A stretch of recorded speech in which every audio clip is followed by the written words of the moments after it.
My name is Sarah Ash, and I am 22 years old. Graduating from college was a day that I did not think would come at some points in my life.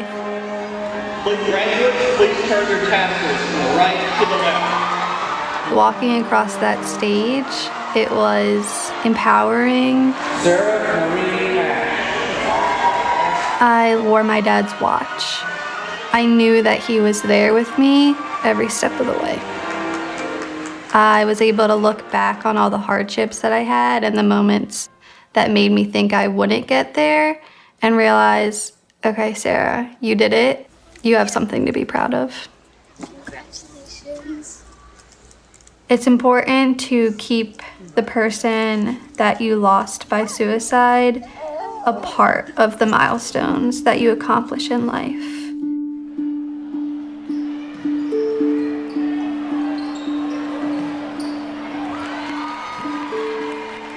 My dad was my middle school basketball coach.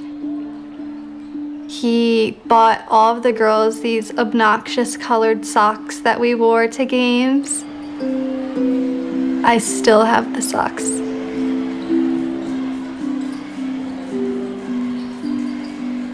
A few months before my dad died, we had just had the biggest game of the season, and I had been the lead scorer. Dearest Sarah, enclosed, please find the scorebook entry from He had kept the score sheet from the game, and he wrote me a letter that he attached to it, saying that in life, I can accomplish anything I put my mind to. Take care, love always, Dad. I got a tattoo on my foot. It is his signature that he wrote on every letter, and it's from that letter.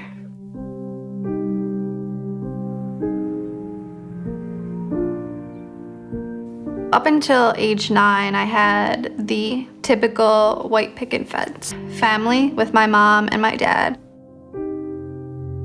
I knew something was wrong right when he started not being around anymore. Sometimes I thought that he just wasn't there on purpose. I just didn't understand that he was sick. My dad was diagnosed with bipolar disorder, and to treat it, he was on different medications, he did ECT, and he did a lot of talk therapy. For the next few years, it was really ups and downs. Inpatient stays, outpatient day programs.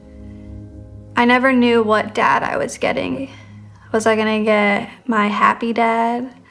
Was I gonna get my crying dad? Or my angry dad? On the night that my mom found out about my dad's death, she told my sister and I that he had died by suicide. I am so grateful that my mom was honest with us from the start. It's allowed us to create this unbreakable bond between the three of us. We don't have any secrets, so I knew that no matter what life threw at us, we were gonna get through it together.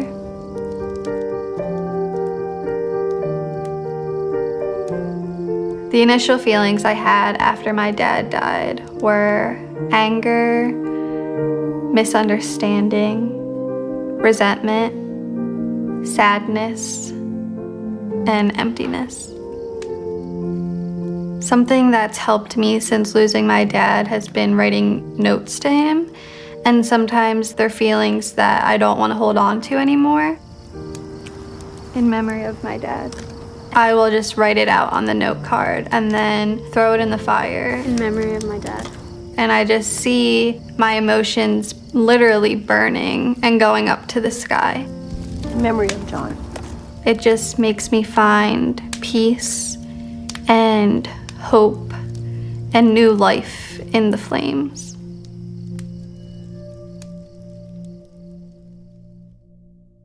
My sister was really young when my dad died. She was only 5. There are a lot of father-daughter activities at school, And my sister, going through elementary school, didn't get to have a donuts with Dad. Hi, good morning. Can I help you? Good morning. Can we please have a glazed donut A cream-filled donut. Okay. and a jelly donut? Okay. We go and get donuts, Anything else? and we will bring them to the cemetery. So it's really special to have our own donuts with Dad. We just sit and talk to him like he's there with us. Sometimes we'll say a prayer or a poem or a song or just sit in silence.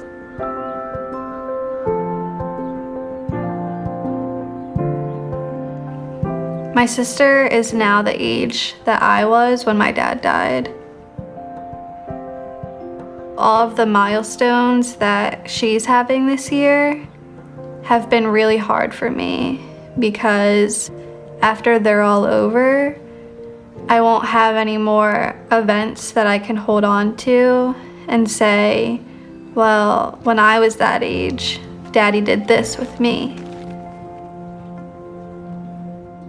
What was most helpful for me after my dad's death was talking about it to anyone that would listen. I started attending a children's bereavement camp, so I was introduced to kids who had experienced the death of a parent or sibling. I started out as a camper, and as soon as I was old enough, I attended a training session. And I have been a volunteer for over 5 years now.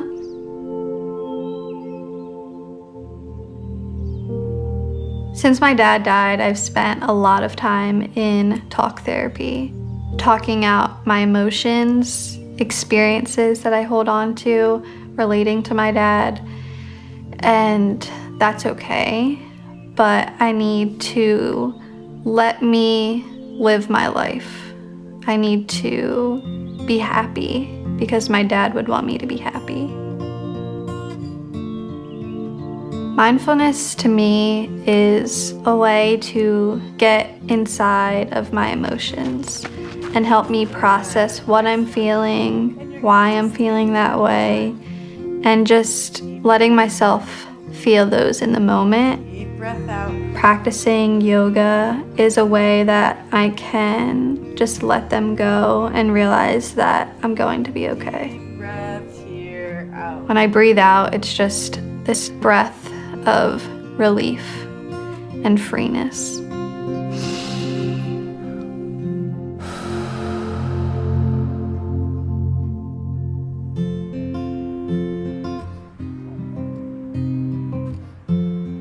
I just graduated college.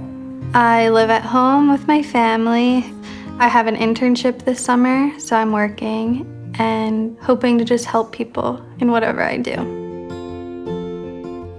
My internship is at a children's hospital in Delaware. Hi, how are you doing today? Good, how are you? This is Sarah. She's interning with me. These children are very low motivated. They are not passionate for health. I show them that I think that they can accomplish anything they set their mind to. Halfway there, you're almost done. In the gym, we work out with the kids. Anything that gets their heart rate going and gets them sweating. Awesome. 9. I think I want to solve too many problems. Anything that has to do with people who are vulnerable. Kids especially are my passion. Make sure you keep breathing. So deep breath in, deep breath out. Good job. Keep doing that. In the short years that I had with my dad, he taught me how to treat another person, how to love someone, how to give my best in all situations. Because of my loss, I know that my capacity for love and empathy and helping others is so strong.